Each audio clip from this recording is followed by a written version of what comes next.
Général Dominique Trinquant, bonjour. Bonjour. Merci d'avoir accepté cette invitation.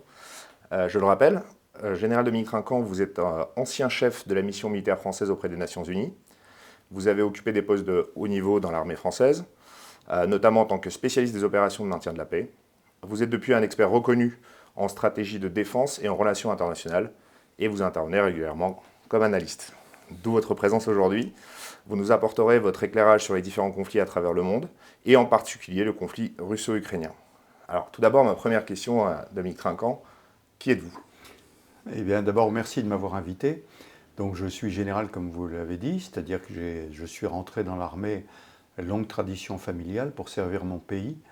Je suis rentré à Saint-Cyr en 1974, et donc j'ai servi mon pays jusqu'à la limite d'âge d'officier général. Dans cette carrière, il y a toute la période pré-90, où j'étais face à l'Est, face à la trouée de Fulda, aux forces soviétiques qui étaient de l'autre côté. Et puis après 90, beaucoup d'opérations, commandé un bataillon au Liban. J'étais en ex-Yougoslavie pendant presque 18 mois successivement, en 93-95.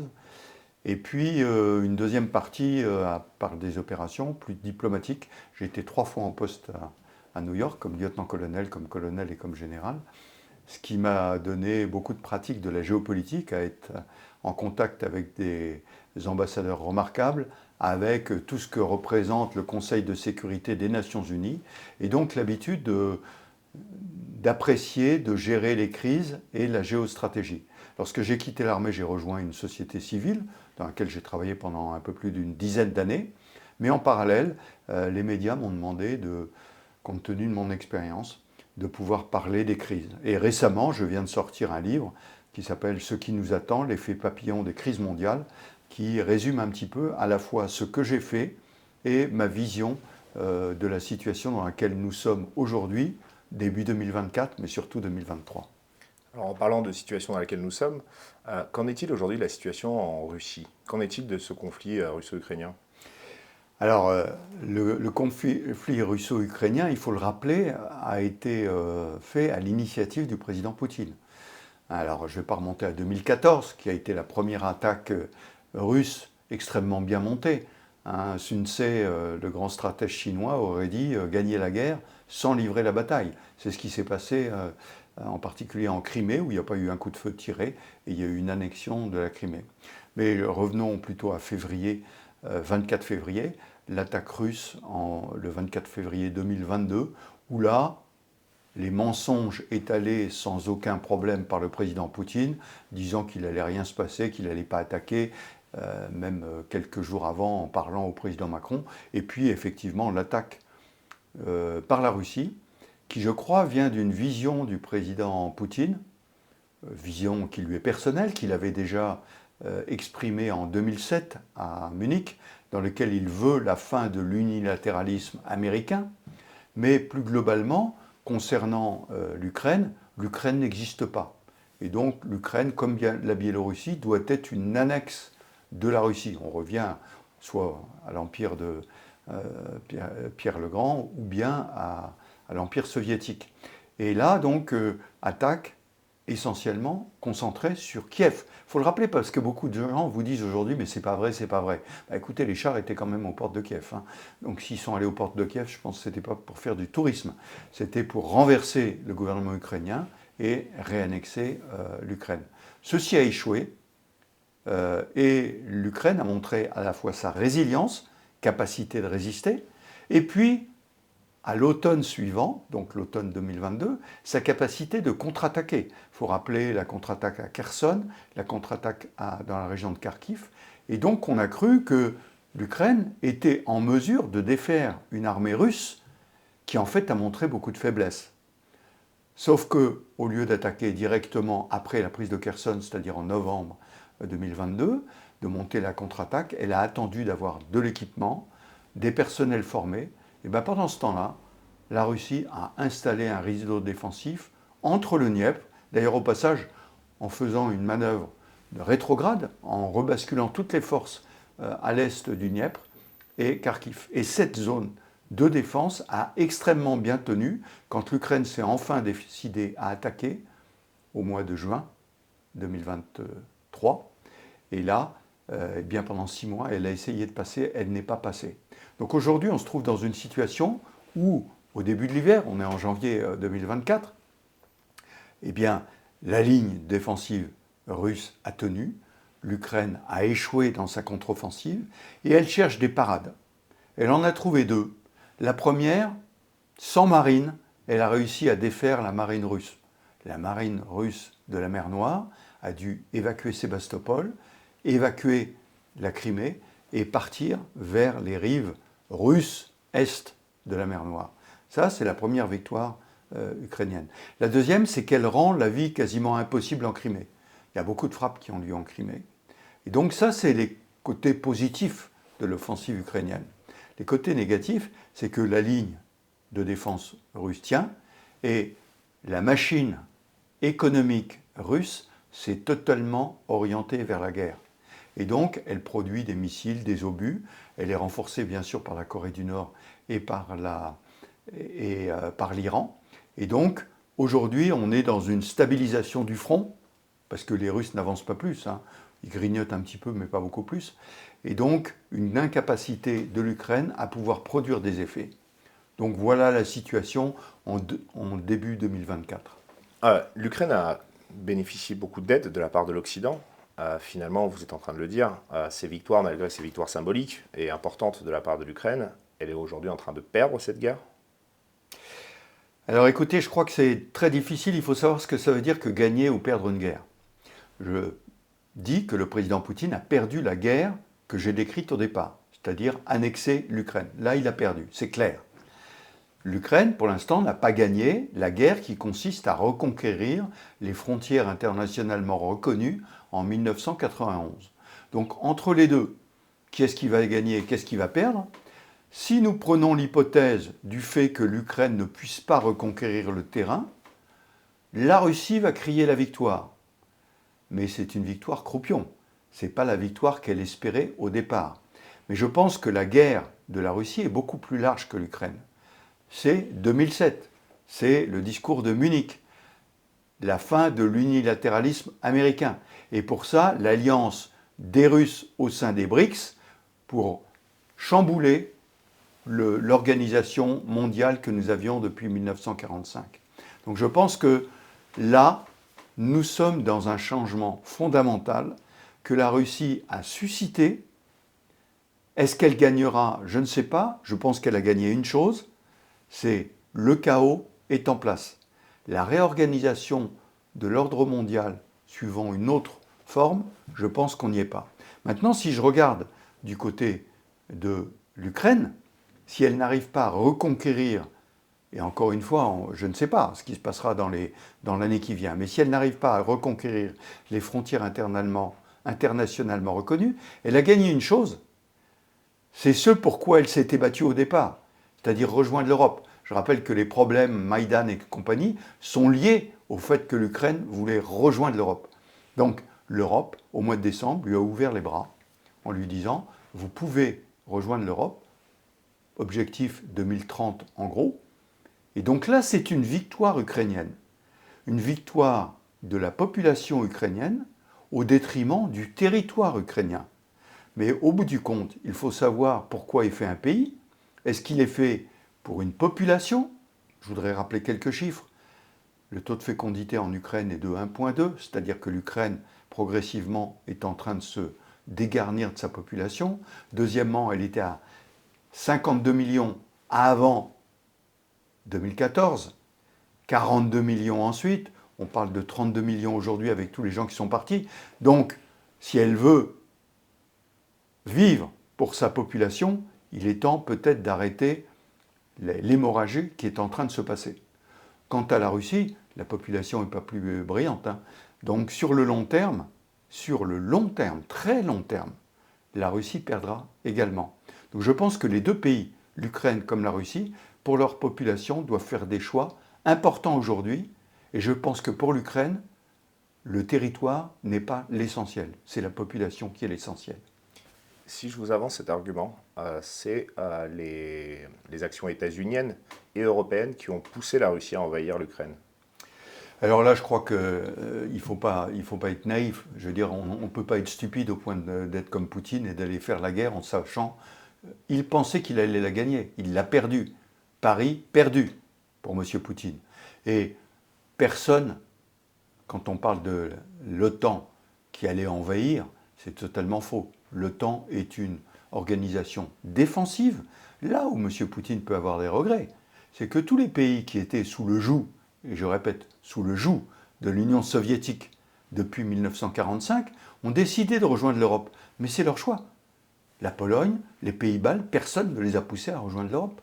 Donc, si vous voulez que le président Poutine ait eu peur que l'Ukraine fasse la même chose, parce qu'à ce moment-là, on était vraiment aux portes de la Russie, mais je rappelle que la Finlande avait décidé de rejoindre l'Europe aussi, et maintenant l'OTAN, et qu'elle est sur les frontières de la Russie. Donc je pense que tout ceci provient d'une mauvaise appréciation des choses, et d'une mauvaise appréciation des choses de la part de M. Poutine. Que M. Poutine dirige son pays comme il l'entend, qu'il fasse des élections au mois de mars en ayant emprisonné tous les opposants, c'est son problème. Ce n'est pas mon problème. Mon problème, c'est que les Européens vivent comme ils ont envie de le vivre. C'est le cas des Polonais, c'est le cas de tous les pays qui étaient sous le joug de l'Empire soviétique. Et c'est le choix apparemment de l'Ukraine. Et là, la Russie n'a rien à dire. Sauf que, évidemment, quand vous dites que l'Ukraine n'existe pas, vous avez quelques chances de pouvoir réagir comme M. Poutine. Donc je pense que ce procès fait du côté russe a pour volonté, pour la population russe, de leur faire croire qu'ils sont encerclés, qu'ils sont dans une citadelle assiégée et qu'ils doivent se défendre. Mais ça, c'est la propagande russe. Mais vous savez très bien qu'on ne peut pas diriger un pays sans omettre les relations internationales et avoir des bases otaniennes aux frontières de son territoire. Est-ce que ça ne pousse pas notamment à une réaction? Alors l'envahissement de l'Ukraine en l'occurrence, mais est-ce que ça ne pousse pas non plus à une action? Il faudrait rappeler simplement, vous avez devant vous quelqu'un qui connaît bien l'OTAN pour y avoir travaillé. Il n'y a pas de base otanienne. La Pologne fait partie de l'OTAN. Donc si on considère que toutes les bases polonaises sont otaniennes, ben oui, mais c'est un choix de la Pologne. La Finlande a décidé de rejoindre l'OTAN par la faute de M. Poutine, et donc a dit aux Américains, non pas à l'OTAN, aux Américains, vous pouvez venir chez nous. Pourquoi? Parce que le parapluie américain est le seul qui présente une puissance suffisante face à la Russie. Donc je le répète, ce sont des pays qui ont des gouvernements librement élus, qui ont décidé de rejoindre l'Union européenne et de rejoindre l'OTAN. Ce n'est pas l'OTAN qui a décidé de s'étendre. Il ne faut pas inverser les données. L'Ukraine suscite quand même, à l'inverse de la Pologne et de la Finlande, d'autres complications. Des élections, notamment présidentielles, très contestées. On parle de la Révolution orange, qui était plutôt contestée tout de même. Est-ce qu'aujourd'hui, l'Ukraine est un partenaire politique fiable? Alors, c'est comme tous les partenaires démocratiques. Je vais vous faire une comparaison facile. Partenaire fiable, la Russie, démocratiquement, certainement pas. Mais un dictateur à la tête, qui peut être fiable. Vous discutez avec lui, sauf qu'il a menti comme un arracheur de dents, si j'ose dire, avant la guerre. Mais stabilité du gouvernement. En démocratie, et je vais vous prendre un exemple majeur qui sont les États-Unis, vous avez un balancier, démocrate, républicain.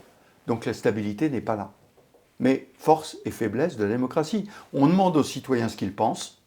Ça se joue parfois à 54, 56%. Mais ce que je peux dire simplement, c'est que les élections en Europe, dans tous les pays d'Europe, sont regardées par des observateurs et des observateurs neutres qui regardent ça et qui vous disent carton rouge, bourrage d'urne. Ou bien là, c'est bon. En Russie, malheureusement, on ne peut pas le faire.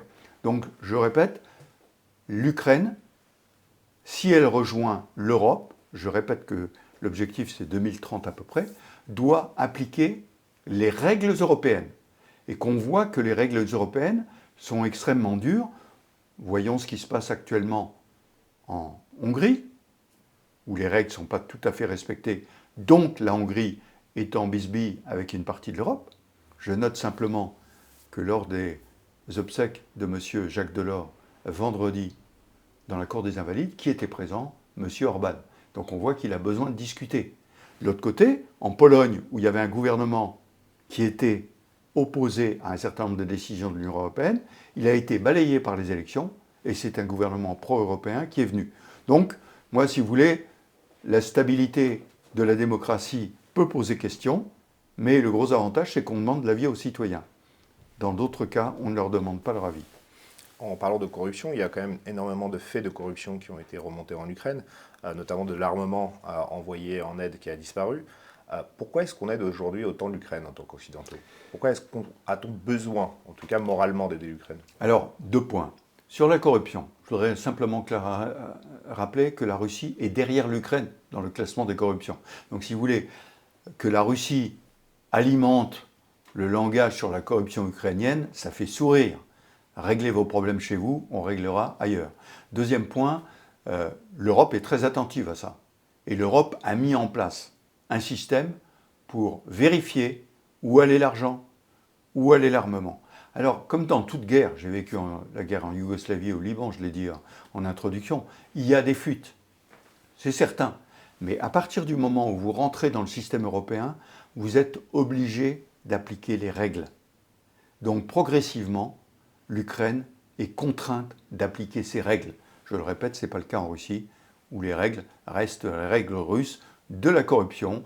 L'armée russe a échoué en février 2022, essentiellement parce qu'il y avait 25% d'évaporation des budgets et que vous avez des exemples que je connais de transmissions qui n'avaient pas été mis en place sur les véhicules blindés. Pourquoi?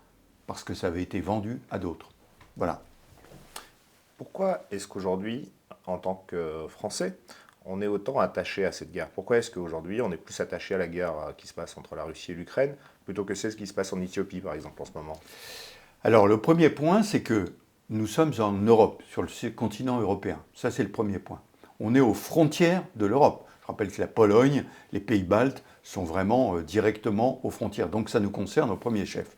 Le deuxième point, c'est que je pense que, fondamentalement, l'antagonisme de M. Poutine pour l'Ukraine était le fait que l'Ukraine veuille rejoindre l'Europe. C'est ce qui s'est passé à l'époque de Maïdan. Et que, donc, l'Europe, indirectement, se sent attaquée par M. Poutine. C'est-à-dire que l'Ukraine étant attaquée en premier temps, demandez aux Polonais, demandez aux Baltes, ils vous disent tous, si Poutine ne s'arrête pas là, si on ne l'arrête pas en Ukraine, ceci continuera en Europe. On le voit bien par la guerre indirectement menée sur les réseaux sociaux. La guerre cyber est un truc absolument incroyable, avec des ramifications aux États-Unis, il faut le rappeler. Et donc, ces liens, cette guerre menée par M. Poutine n'est pas seulement une guerre à coups d'obus. Elle est aussi une guerre cybernétique, une guerre idéologique, et dans laquelle il a quelques alliés chez nous, et moi je ne critique pas ça. Société traditionnelle en Russie, opposée à la dépravation de l'Occident. Permettez-moi de vous dire que j'ai vu les dernières images des fêtes en Russie. Je ne pense pas que la dépravation soit seulement le fait de l'Ouest. Tous les gens qui connaissent la Russie m'ont dit « Mais attendez, ces fêtes, il y en a tout le temps à Moscou et Saint-Pétersbourg. » Le président Poutine critique la politique LGBT, mais il est entouré d'homosexuels. Donc voilà, il faut faire la part de la propagande et de la réalité des choses. Encore une fois, la Russie a réussi à conquérir une certaine partie du territoire. Qu'en est-il de ces territoires aujourd'hui? Je pense notamment au Donbass. Est-ce que c'est des territoires qui sont potentiellement récupérables pour l'Ukraine, ou est-ce qu'il faut faire une croix dessus et estimer qu'aujourd'hui ce sont des républiques autoproclamées qui appartiennent à la Russie? Alors écoutez, là je parle de la voix d'un Français, donc il peut regarder les choses avec un peu de recul. En vous citant un exemple très français, la perte de l'Alsace-Lorraine en 1870. La France l'avait perdue. En 1918, elle les a reconquises. C'est 50 ans plus tard. Donc la question que doivent se poser aujourd'hui les Ukrainiens, c'est celle que j'évoquais tout à l'heure, un problème de la population. Est-ce que la population ukrainienne, qui est en train de diminuer de façon importante, doit continuer à diminuer par la perte des hommes et des femmes au combat pour gagner du terrain, un terrain dans lequel les populations pro-ukrainiennes ont quasiment déserté. Il n'y a quasiment plus que soit des pro-russes, soit des gens qui se foutent pas mal du moment qu'ils arrivent à survivre.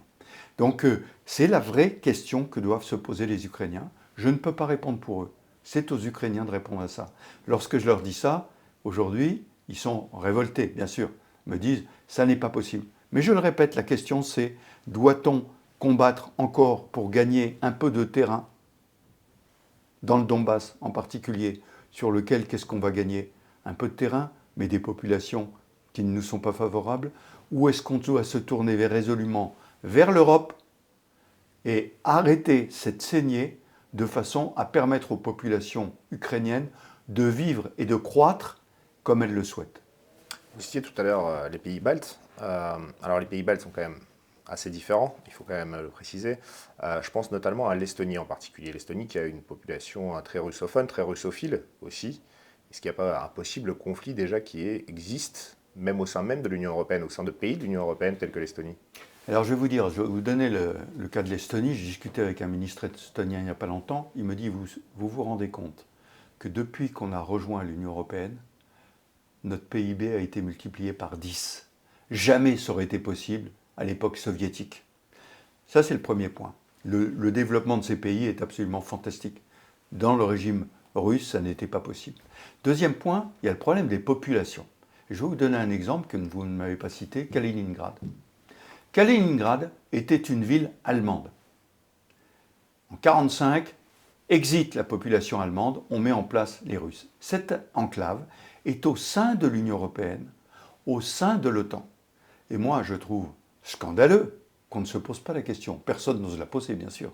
Parce qu'il faudrait dire, les populations russes, si vous n'êtes pas contentes en Europe, partez. Et c'est la même chose pour les pays baltes. Population russe, vous n'êtes pas heureux en Estonie? Je vous en prie, repartez en Russie, parce que je vous rappelle que vous n'avez pas été depuis très longtemps en Russie.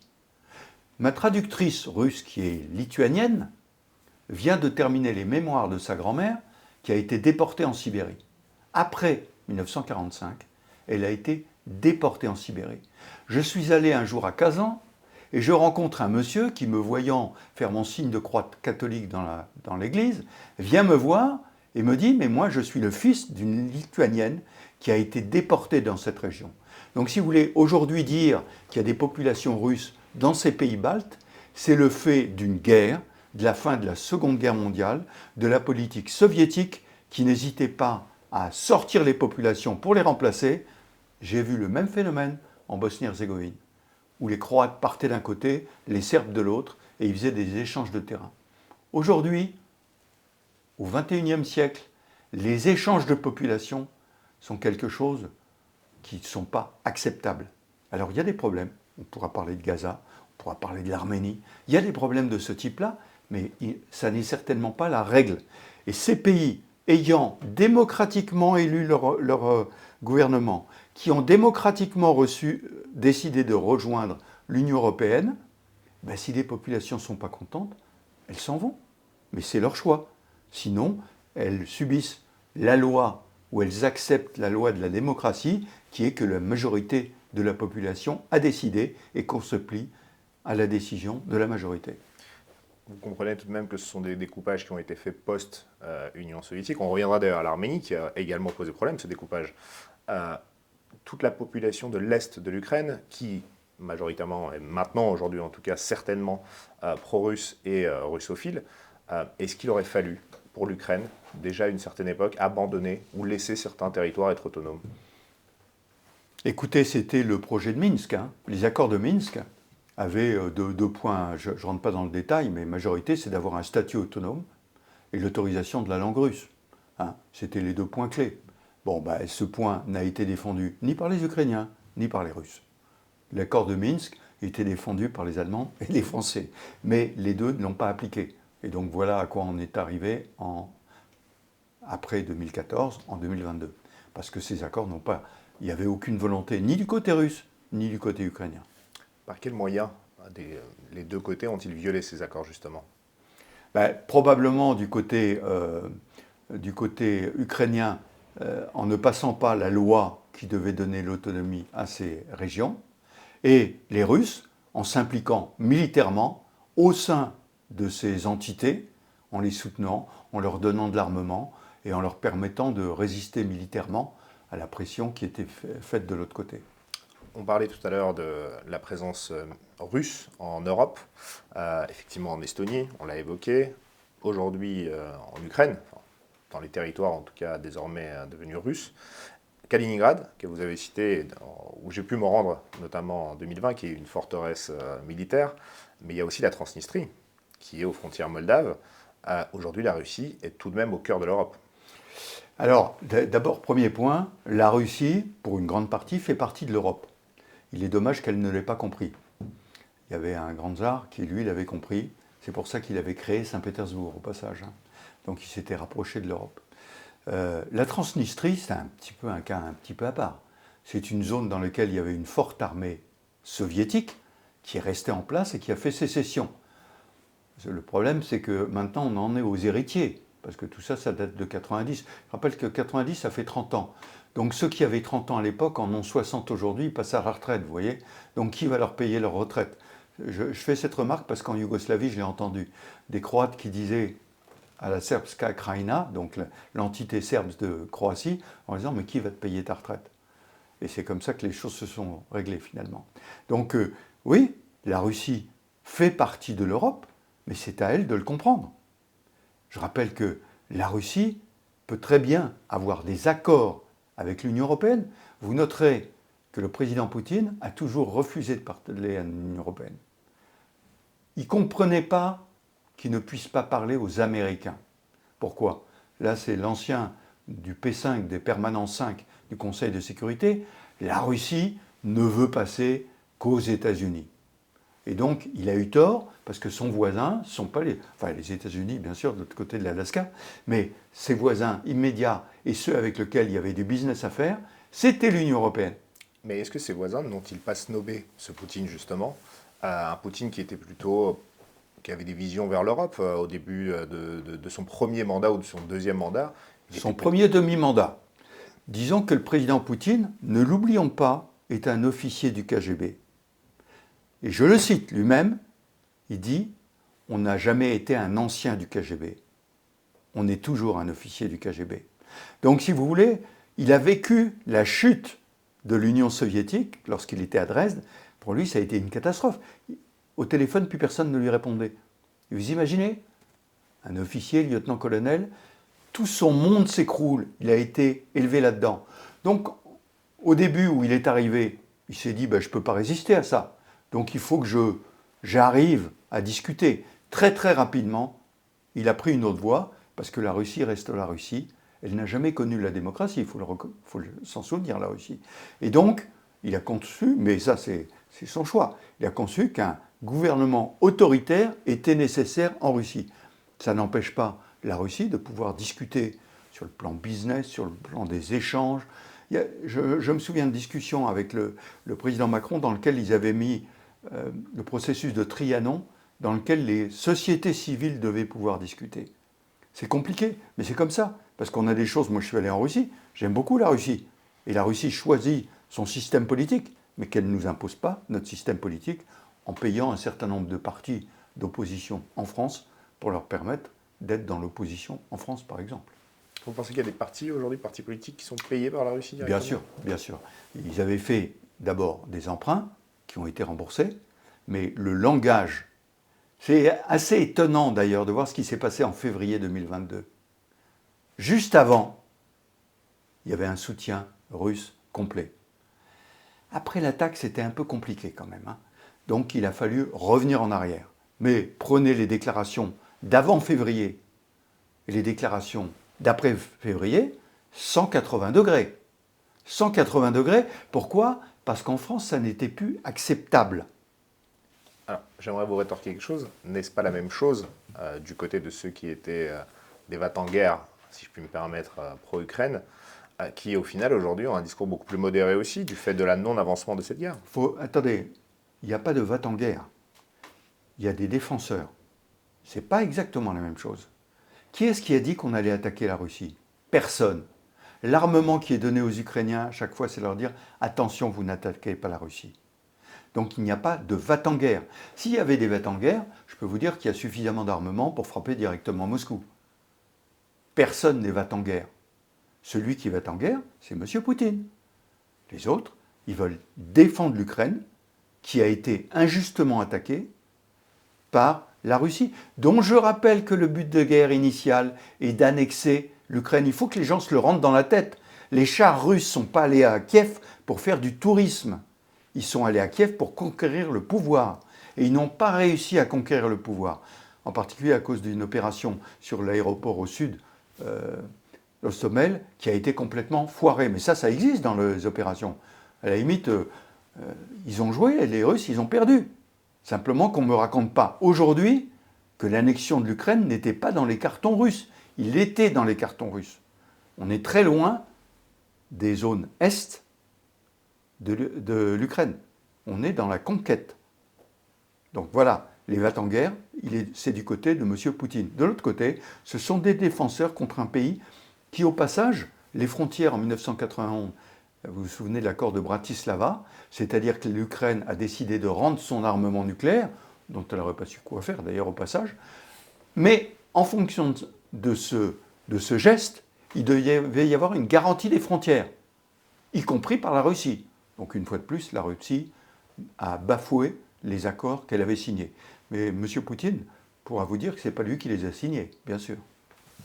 Mais au final, cette aide accordée à l'Ukraine a des conséquences, notamment sur la politique militaire française, la défense militaire française. Est-ce que finalement, la France ne s'est pas affaiblie en aidant à ce point l'Ukraine? Je voudrais juste rappeler qu'en loi de programmation, le budget de la défense français a été multiplié par 2. Premier point. Deuxième point, la France n'est pas la Pologne. La Pologne est un pays riverain, ou les pays baltes sont des pays riverains, pas loin de la guerre. Nous, la guerre est loin. Moi, je vous parle d'une époque, 1989, j'étais officier opération du 2e corps d'armée. Je suis allé sur la frontière, je voyais les troupes soviétiques, les troupes d'Allemagne de l'Est, les troupes polonaises qui étaient là. Je les voyais. Bon, aujourd'hui, elles sont quand même à quelques milliers de kilomètres de la France. Premier point. Deuxième point, la France est une puissance nucléaire. Dans la loi de programmation, l'effort principal est fait sur l'arme nucléaire. Pourquoi? Parce que l'arme nucléaire, c'est la sauvegarde du territoire français et des populations françaises. Donc ne comparons pas ce qui est fait là-bas et ce qui est fait chez nous. La France renforce sa capacité nucléaire, renforce sa capacité classique, et la France est un pays qui est présent sur toute la planète, en Amérique du Sud, aux Antilles, au Pacifique. Elle est présente partout. En Afrique, dans des bases. Je ne parle pas de ce qui s'est passé dans le Sahel, qui est une guerre contre les djihadistes, mais toujours présente au Sénégal, en Côte d'Ivoire, au Gabon, à Djibouti. Donc, on ne peut pas comparer ça. La France a fait un effort important et l'effort nécessaire. La France n'a pas besoin d'avoir 4 divisions blindées. La menace n'est pas sur sa frontière. Et elle est capable de déployer en Roumanie, en 30 jours, une division blindée et de commander un corps d'armée. C'est ce que lui demande l'OTAN. Donc elle n'a pas besoin de faire plus. Donc la France ne s'est pas affaiblie, elle a doublé son budget de défense, simplement il est adapté aux besoins de la défense française et non pas aux besoins de la défense polonaise, allemande ou balte. En parlant d'OTAN, et on va parler des États-Unis, notamment du Congrès qui a refusé l'aide de 106 milliards d'euros à l'Ukraine. Pourquoi, à votre avis, les États-Unis refusent tout d'un coup d'aider l'Ukraine? Alors, les États-Unis, on est dans la guerre entre les Trumpistes, je ne parle pas des républicains, les Trumpistes et les démocrates. Si vous voulez, le président Trump, s'il gagne, le jeu démocratique. Je voudrais simplement souligner qu'il a refusé le jeu démocratique. Il est toujours en train de dire qu'on lui a volé son élection. Donc, c'est cette guerre-là. Pourquoi? Parce que les Trumpistes ne veulent pas d'implication militaire extérieure. Souvenez-vous, le président Trump voulait rapatrier toutes les troupes de Syrie, de partout, en fait. Donc, c'est assez paradoxal parce qu'il augmente le budget de la défense américain, mais il diminue les interventions. C'est-à-dire qu'il est pour une position de forteresse américaine et non pas de gendarme du monde. Voilà. Alors, les Américains ont eu les échecs, il faut le souligner. Le Vietnam, l'Afghanistan, l'Irak, pour moi, est un échec américain. J'étais en 2003 à New York, j'ai vu les mensonges américains. Donc je ne porte pas du tout les Américains au pinacle. Le chaos du monde au Moyen-Orient, ce sont les Américains qui l'ont fait en 2003. Le chaos du monde beaucoup plus global, Ce sont les Russes qui l'ont fait avec l'action en Ukraine, mais surtout le débordement qui se fait actuellement avec le lien avec Gaza et avec ce qui se fait dans le reste du monde. Le problème, c'est que quand vous avez fait le chaos, c'est une chose. Il faut construire un ordre. Or, le problème, c'est que cet ordre, je ne le vois pas. Si vous voulez, si on parle des BRICS, sujet cher à M. Poutine, d'accord, les BRICS. Est-ce que la Chine est d'accord avec l'Inde? Non. Est-ce que l'Algérie, qui vient de rentrer dans les BRICS, est d'accord avec l'Arabie Saoudite ou avec les Émirats Arabes Unis, qui viennent de rentrer aussi? Non. Est-ce que l'Afrique du Sud, est d'accord avec tous les points des BRICS? Non. Donc, il y a bien un chaos qui est créé, mais il n'y a pas une construction d'un ordre nouveau. Moi, je pense qu'il y aura un ordre nouveau qui va être difficile à établir, qui est probablement multilatéral, dans lequel la Chine jouera un rôle important, la Russie ne jouera aucun rôle, elle aura joué le rôle de la destruction, du chaos, mais elle est devenue une vassale de la Chine. Il faudrait simplement se rappeler que les échanges commerciaux qu'il y avait avec l'Europe ont basculé sur la Chine, et donc aujourd'hui la Russie dépend des achats chinois, des achats indiens, mais importe les produits finis, parce que la Russie s'est simplement transformée en industrie de guerre, mais ne produit plus pour ses populations. Et qui serait à la tête de cet ordre nouveau? Je pense que, je le disais, c'est multilatéral, donc on n'est pas à la tête. Il y a des rapports différents. Il y a des rapports différents entre les États-Unis et la Chine en particulier, et il faut que les Américains acceptent. Et M. Biden, je crois, l'a bien compris, qui a envoyé au moins 5 ou 6 délégations pour discuter avec la Chine. M. Xi est allé à San Francisco pour discuter avec les États-Unis. Donc il faut qu'il y ait discussion là-dedans, et il faut que l'Europe arrive à trouver sa place. Au passage, les élections du mois de juin, démocratie, essentielles pour l'Europe. Si on n'envoie au Parlement européen que des anti-Europe, anti-européens, je parlais des 180 degrés de ces partis-là, je me souviens, il y a quelques années, il fallait quitter l'Europe, il fallait quitter l'OTAN, il fallait quitter l'euro. Bon, aujourd'hui, on n'en parle plus. Donc, vous voyez, donc je pense qu'on est sur le plan démocratique plus face à des personnalités qu'à des programmes de fond. Parce que comment pouvez-vous faire 180 degrés dans un programme comme ça? C'est pas possible. Du coup, pour vous, aujourd'hui, le monde est divisé en bipolarité. Il y a d'un côté ceux qui se battent pour un ordre nouveau et des destructeurs de ce projet qui seraient du coup les BRICS. Moi, je crois qu'il y a les destructeurs du système, en premier lieu la Russie, mais de l'autre côté, on se cherche. Moi, j'ai rencontré plusieurs fois des think tanks chinois, ils se cherchent. Ils disent, est-ce qu'il faut remplacer ça par un G4, par un G5, par un G7, qui aurait plus de pouvoir différents, mais pas le G7 tel qu'aujourd'hui, le G7 dans lequel il y aurait la Chine, par exemple. Je crois qu'ils se cherchent. Le monde hérité de 1945, des vainqueurs de 1945, alors ils ont changé les vainqueurs. Les soviétiques sont devenus des Russes, plus grand-chose à voir avec l'Union soviétique. La Chine, c'était Taïwan au départ, c'est devenu la Chine populaire. Donc, mais ce monde des vainqueurs, avec un leader évident qui était les États-Unis, est en train de disparaître. Un, à cause de la faute des États-Unis, en particulier 2003 et de la suite. Deux, à cause de la volonté russe de détruire cet ordre. Et trois, à cause de la volonté chinoise de recréer un nouvel ordre. Mais aujourd'hui, je n'ai pas vraiment les fils pour vous dire quel va être cet ordre. Je vous donne un exemple simplement que je connais bien aux Nations Unies. Aux Nations Unies, à l'Assemblée Générale, vous avez une décision de l'Assemblée Générale contre la Russie et contre Israël. Mais ça débouche sur rien, parce qu'il n'y a pas de décision. Les décisions de l'Assemblée Générale ne sont pas coercitives. Au Conseil de sécurité, on a un Conseil de sécurité réduit, 5 plus 10. Il manque là-dedans des membres permanents, Afrique, Amérique du Sud. Ça fait des années qu'on en parle, on n'y arrive pas. Et surtout, dans la gouvernance, il y a un problème majeur qui est le droit de veto. Le droit de veto, on l'a bien vu, aussi bien sur l'Ukraine que sur Gaza, empêche la résolution du conflit. Une seule résolution a été votée, avec abstention de la Russie et des États-Unis, sur Gaza pour l'aide humanitaire. La France en a profité, en parachutant de l'aide humanitaire. En tonnage, ça ne représente pas grand-chose, mais significativement, sur le plan symbolique, c'est important. C'est-à-dire qu'il faut apporter de l'aide humanitaire à Gaza. Mais vous voyez que mon sujet, c'est quel monde on reconstruit.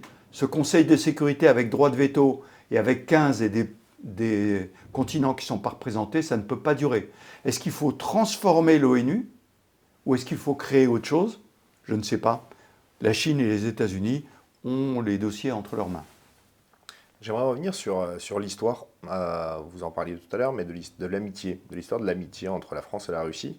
Vous parliez de la Seconde Guerre mondiale, il ne faut pas oublier que l'URSS et le régime soviétique a beaucoup aidé à la dénazification de l'Europe, a combattu les nazis, a participé à la victoire des Alliés. La France a toujours entretenu de belles relations à travers l'histoire avec la Russie. Est-ce qu'aujourd'hui, cette réconciliation est encore possible, malgré que ce soit le régime de Poutine et sans faire d'ethnocentrisme en pensant que notre modèle est meilleur que le leur? Non, alors vous avez raison, je reviens un peu sur l'histoire. Je rappelle que l'Union soviétique était alliée avec le régime nazi. C'est ce qui a valu, ah oui, non mais il ne faut pas l'oublier, c'est ce qui a valu l'invasion de la France et de la Pologne, parce que Hitler s'était gardé de ne pas avoir un front Ouest. Il faut se souvenir que pendant la Première Guerre mondiale, le front Est a été ce qui a permis à la France de tenir l'alliance avec la Russie. Et que l'alliance avec la Russie en 1917 a été remplacée par l'alliance avec les Américains par la défection à cause de la révolution bolchevique. Vous voyez, l'histoire, il faut la revoir complètement. Hein. Donc les Soviétiques étaient alliés aux nazis. En 1941, lorsque l'opération Barbarossa, les Allemands ont décidé d'attaquer la Russie, ce qui était prévisible. Ce qui est incroyable, c'est que la Russie s'y soit pas préparée. Elle a été sauvée par la profondeur, par l'hiver, et ensuite par l'aide qu'il lui avait portée. On n'en parle pas en Russie, ça. Les chars, ils étaient fabriqués comment? Comment les camions, les Dodge, ils étaient présents dans l'armée russe. Donc, il y a eu cette aide qui a été apportée, et la masse fantastique, 20 millions de morts. Mais il faut se souvenir de ce que ça voulait dire, 20 millions de morts. Ça veut dire qu'on envoyait des vagues complètes d'hommes qui allaient se faire tuer et qui gagnaient. Et ça, c'est le peuple russe qui a fourni cette aide. Vous savez, j'ai un grand-père résistant qui a été déporté à Auschwitz. Et il a été libéré par les Russes. Et il m'en parlait de la libération par les Russes. Donc, cette réalité est vraie. Le seul problème, c'est qu'après, l'Union soviétique a occupé les pays de l'Est. Et quand j'en parle à mes amis russes, ils me disent, mais jamais de la vie, on a libéré. Alors je dis, mais attendez, Prague 68, Budapest 56, ça vous dit rien? Ils me disent non, je ne connais pas. Donc si vous voulez, l'histoire, il faut la voir complètement. Il ne faut pas avoir des œillères. Et donc, cette amitié fondamentale entre la Russie... À Paris, il y a un pont Alexandre III. Grande amitié. Au Cercle national des armées, il y a une grande coupe offerte par le tsar à la marine française. À l'époque, la France était un pays démocratique, Troisième République. La Russie était un régime autocratique. Ça ne les empêchait pas d'avoir des alliances, de s'entendre. La France a mis beaucoup d'argent, les contribuables français ont mis beaucoup d'argent sur la table pour construire le réseau ferroviaire russe. Pourquoi? Parce qu'il y en avait besoin pour la mobilisation. Donc tout ceci est possible. Le problème, c'est un problème de personne. Aujourd'hui, est-ce que M. Poutine voudra discuter à l'Europe? Je vous le disais tout à l'heure, il ne veut pas discuter avec l'Europe. Il ne veut pas plus discuter avec la France. Je rappelle que quand il a été invité par le président Macron, qui a fait beaucoup d'efforts pour se rapprocher du président Poutine, le président Poutine lui a menti comme un arracheur de dents. Il lui a, quand il l'a appelé en lui disant « mais on ne va pas attaquer ?» « Non, non, je ne vais pas attaquer. Tout ça, c'est des manœuvres. On ne va pas faire d'attaque. » Et quelques jours plus tard, il a attaqué. Là, reprendre le fil de la discussion est extrêmement difficile. Moi, je reste persuadé que la Russie, sans Poutine, avec quelqu'un peut-être de l'entourage, un autre, ça se passera beaucoup mieux. Parce qu'il est tellement enfermé dans son raisonnement idéologique qu'il ne pourra pas en sortir. Il a été au mois de juin, on l'oublie un peu rapidement, quand même, souvenez-vous de son intervention télévisée, il était un peu blême. Il a eu peur de perdre le pouvoir. Bon, il l'a gardé. Aujourd'hui, au mois de mars, la question n'est pas va-t-il gagner les élections, c'est quel est le pourcentage. C'est la seule question. Mais à terme, c'est aux Russes de décider, et je pense que Poutine est dans l'incapacité de revoir son logiciel. D'autres pourraient l'être. J'aimerais juste vous rétorquer de l'amitié qu'avaient Jacques Chirac et Vladimir Poutine. Donc le dialogue était encore possible il y a quelques années. Jusqu'à ce qu'en 2014 et en 2022. Vous savez, le pauvre président Chirac, paix à son âme, maintenant il est sous terre. Je connais un peu son caractère. Hein. En 2003, j'étais à New York et c'est lui qui donnait les ordres. Je peux vous dire qu'il n'aurait jamais accepté ce qu'a fait Poutine. Jamais. Et comme il avait un caractère fort, lui, il n'aurait pas cherché à s'arranger. Il aurait été fermement contre la position du président Poutine. Je le rappelle, vous faites bien de le souligner. Ça ne vient pas de la France, cet antagonisme. Ça vient de la Russie. C'est la Russie qui a décidé d'attaquer. Nom d'un chien, il faut se le rappeler dans la tête. Est-ce que l'OTAN, l'Occident global, la France sont allés envahir la Russie? Non, jamais. Ils ont même accepté que la Russie garde Kaliningrad, pour y revenir, alors qu'elle est au centre de l'Europe. Donc ne disons pas, vous savez, monter une opération à Kaliningrad pour déstabiliser Kaliningrad, c'est quelque chose qui est faisable, croyez-moi. Ça n'est pas fait. Donc ça prouve que ce n'est pas l'Europe qui est agressive, c'est la Russie qui est agressive. J'aimerais juste revenir sur les accords de Minsk dont on parlait tout à l'heure. Est-ce que finalement cette situation n'était pas tout simplement prévisible? Est-ce qu'avec les différentes violations, et vous l'avez rappelé, des deux côtés de ces accords, est-ce que cette situation en Ukraine est-elle réellement si surprenante que ça? Je vais vous dire, et vous faire une comparaison qui va vous surprendre. C'est comme ce qui se passe au Moyen-Orient, Gaza. Oubliez une crise. Là, on disait accord de Minsk, on discute, les gouvernements changent, on continue à discuter, tout ça, ça va bien, parce qu'on pensait que la guerre n'était plus possible. Et que donc, à un moment, on reviendrait à la table de négociation. Sauf que Poutine n'est jamais revenu à la table de négociation. Vous savez, il est quand même membre permanent du Conseil de sécurité. Il aurait pu amener le sujet sur la table du Conseil de sécurité en disant « Attendez, les accords de Minsk ne sont pas... Mettons ça sur la table du Conseil de sécurité. » Il ne l'a jamais fait. En Palestine, c'est pareil. Gaza, on n'en parlait plus. M. Netanyahou faisait financer le Hamas, s'occupait de l'implantation des colons en Cisjordanie, et pour lui, tout ceci n'existait plus. La preuve, les accords d'Abraham, Émirats arabes unis, Koweït, Maroc, et puis l'Arabie saoudite qui allait rentrer, on ne parlait plus des Palestiniens. On ne pensait plus que c'était possible. Le rideau autour de Gaza était ferme. Il s'écroule, on redécouvre le problème. En Ukraine, la Russie attaque, on redécouvre le problème. Est-ce que c'est pas prêt d'arriver également en Europe? Et je pense à l'ex-Yougoslavie du coup. Je pense notamment à la Serbie. Alors écoutez, pour bien connaître l'ex-Yougoslavie, moi j'ai rencontré tous les fanatiques, hein, que ce soit Milosevic, Izetbegovic ou Tudjman, qui dirigeaient les ex-pays de la Yougoslavie, donc Croatie, Bosnie-Herzégovine et Serbie. Je peux vous garantir que les populations elles n'aspiraient qu'à une chose, c'est rejoindre l'Europe. Et qu'en 91-92, l'Europe n'était pas prête. C'est pour ça qu'aujourd'hui, quand on parle de l'élargissement, il y a un vrai problème. Ça va poser un problème pour la politique agricole avec l'Ukraine. Ça va poser un problème économique, c'est sûr. Mais géostratégiquement, l'élargissement de l'Europe est une nécessité. Tout simplement parce que l'Europe est une zone de paix. Imaginez un peu, l'Allemagne et la France qui se sont tant combattues. Aujourd'hui, vous imaginez, la France et l'Allemagne se font la guerre? Jamais de la vie. Imaginez-vous, on discute. C'est toujours compliqué à 27. Bien sûr, c'est compliqué, mais on discute. On ne se fait pas la guerre. Et personne ne penserait se faire la guerre. Eh bien, il faut que cet environnement pacifique puisse s'élargir. Au passage, je note que beaucoup de pays veulent rejoindre l'Europe. On parle de la Moldavie, de l'Ukraine, de la Bosnie-Herzégovine, de la Serbie. Tous ces pays veulent rejoindre l'Europe. Quels sont les pays qui veulent rejoindre la Chine ou rejoindre la Russie? J'en connais pas.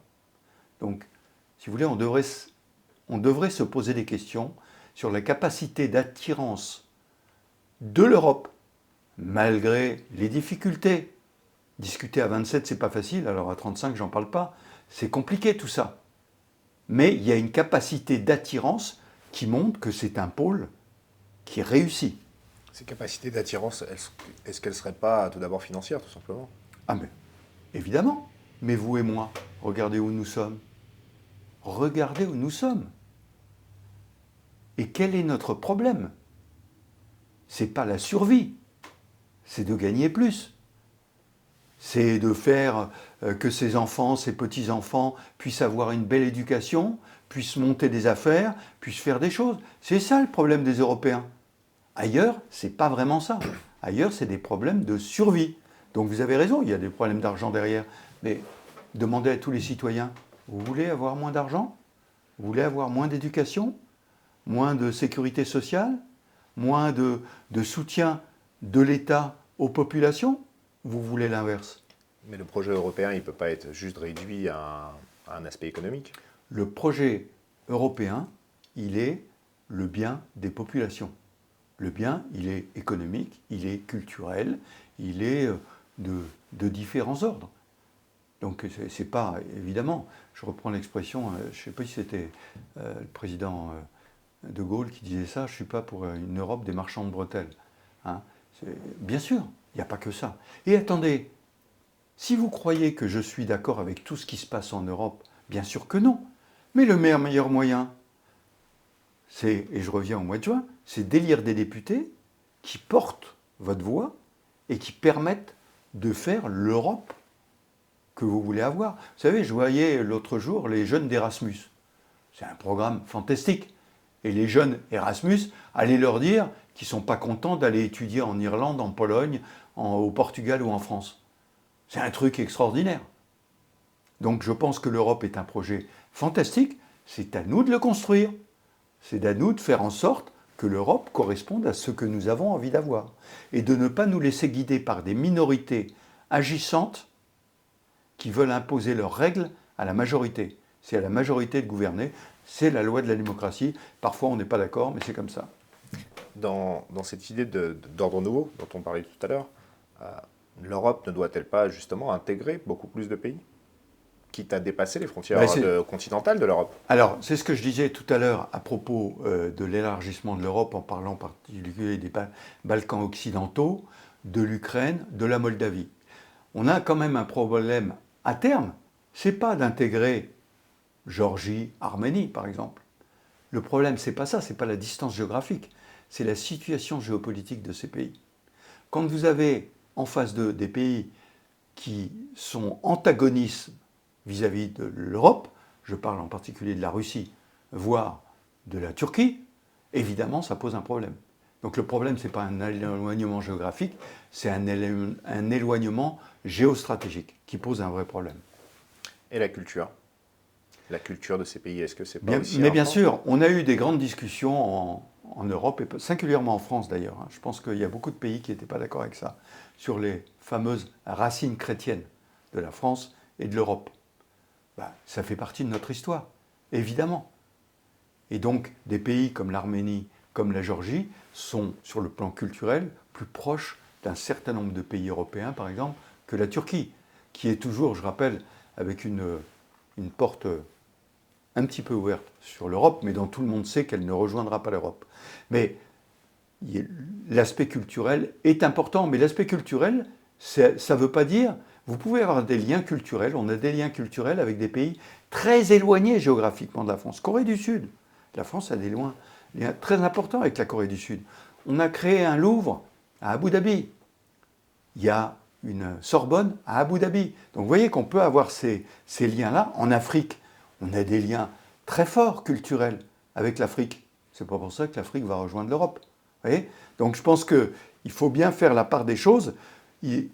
Dans l'Europe, il y a un ensemble de choses qui prend la culture, l'économie, la défense, on en parle de plus en plus, et ça ne veut pas dire qu'on ne doit pas avoir des liens culturels avec d'autres pays et qui n'ont pas forcément les mêmes liens économiques ou les liens de la défense, par exemple. Justement, en parlant d'Afrique, j'aimerais qu'on parle de l'influence russe qui s'est développée en Afrique ces dernières années.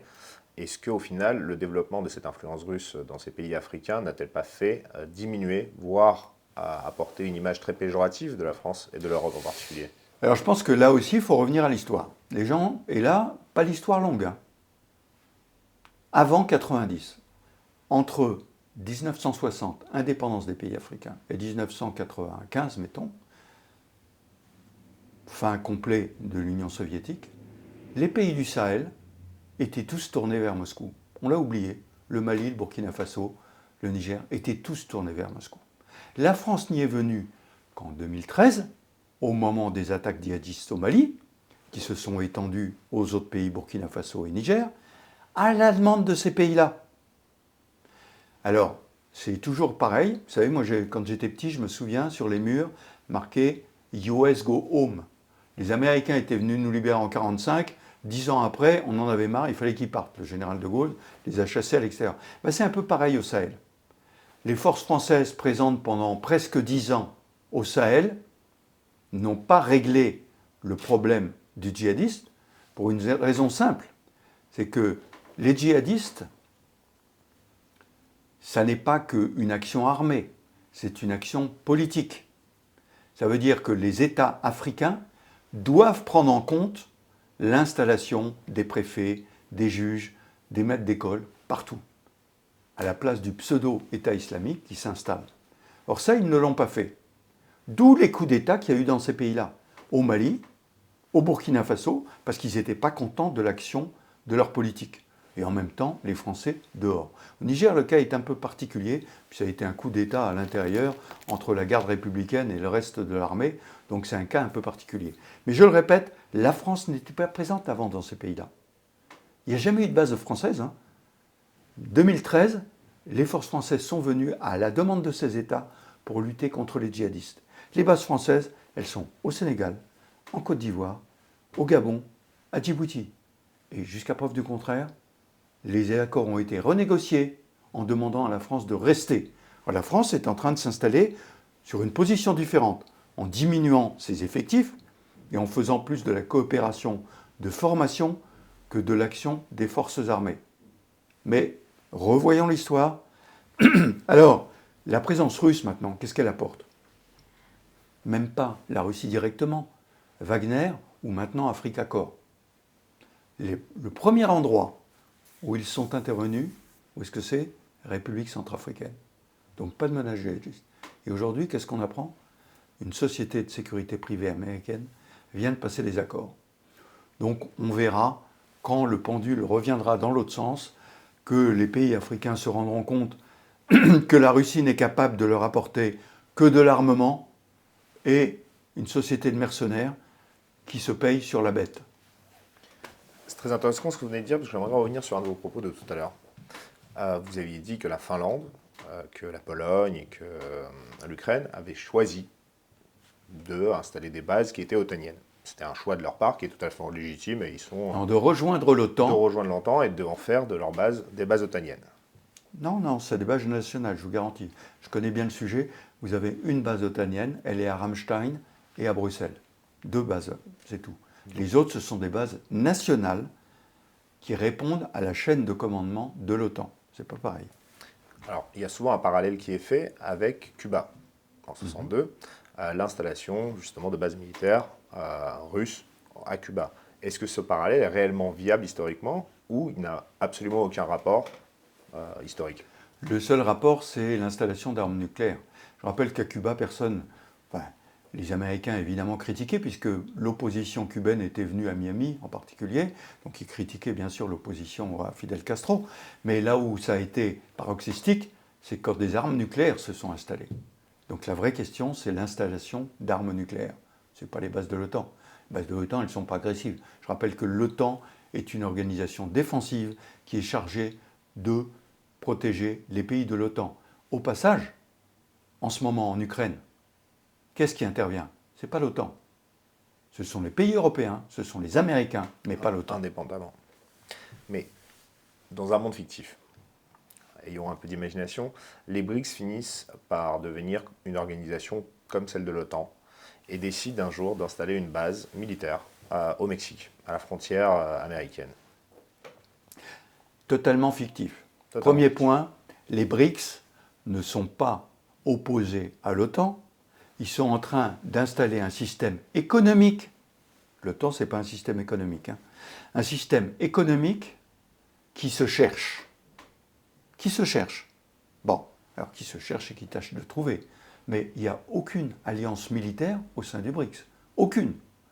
Donc l'installation en Amérique du Sud, sur la base des BRICS, d'installations militaires, j'y crois pas un quart de milliardième de seconde.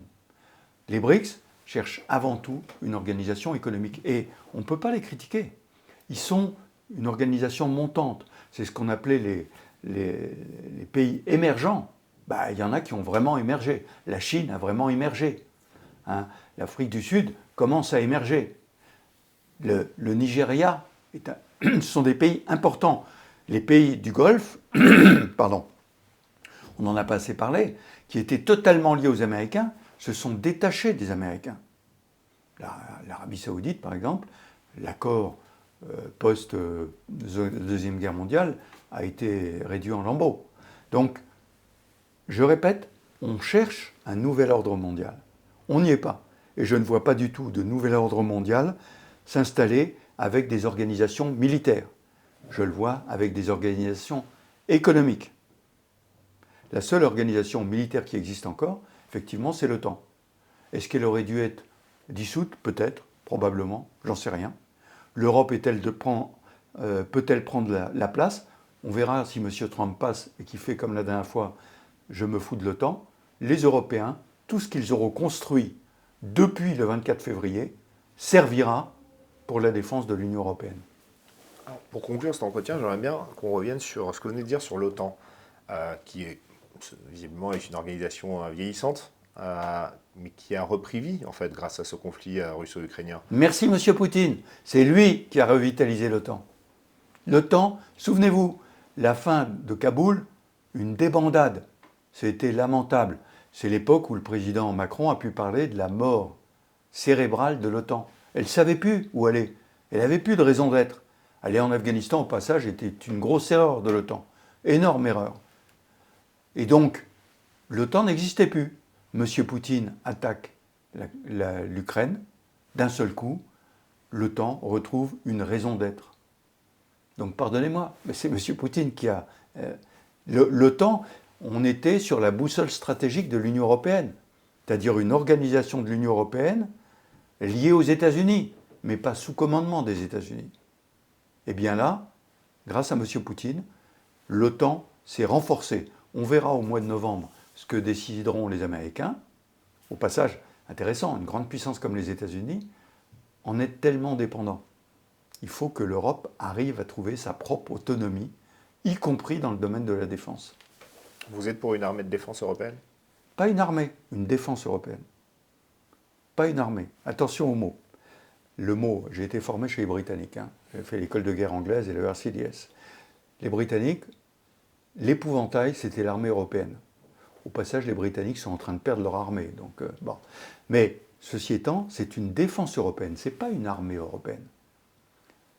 La défense européenne, elle continuera à avoir une armée allemande, une armée polonaise, une armée française, italienne, espagnole, et tout ceci doit se coordonner. Moi, j'ai été dans ce système-là, dans lequel vous avez un corps d'armée,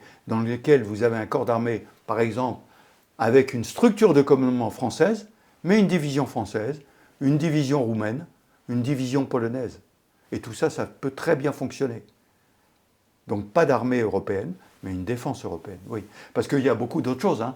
Il y a le cyber, il y a l'espace, il y a plein de choses. Mais pour avoir une politique commune militaire, je dis bien militaire et pas d'armée en Europe, il faut tout de même un leader dans une armée. Non. L'Union européenne, c'est l'intérêt de l'Union européenne. Il faut, là où il y a un commandement, avoir un leader. Je veux parler du corps d'armée français, par exemple. La France est leader. Ça ne veut pas dire que la France commande. Ça veut dire que tout ceci remonte à un organe politique qui se trouve à Bruxelles et qui a un organe militaire qui exécute ce que dit l'ordre politique. Pour l'instant, ça n'existe pas. Pourquoi? Parce que l'OTAN est trop fort. Et que les pays européens comptent trop sur les Américains pour les défendre. La question, je le répète, on la verra si elle se résout au mois de novembre avec la victoire ou pas de M. Trump, qui changera beaucoup de choses. Dominique Trinquant, merci. Merci d'avoir accepté cet entretien. C'était passionnant. Merci, c'était un plaisir. On aurait pu continuer un peu plus, mais le temps file. Merci. Peut-être à bientôt. Je l'espère en tout cas. Merci d'avoir été présent en tout cas et très bonne journée. Merci, c'était un plaisir.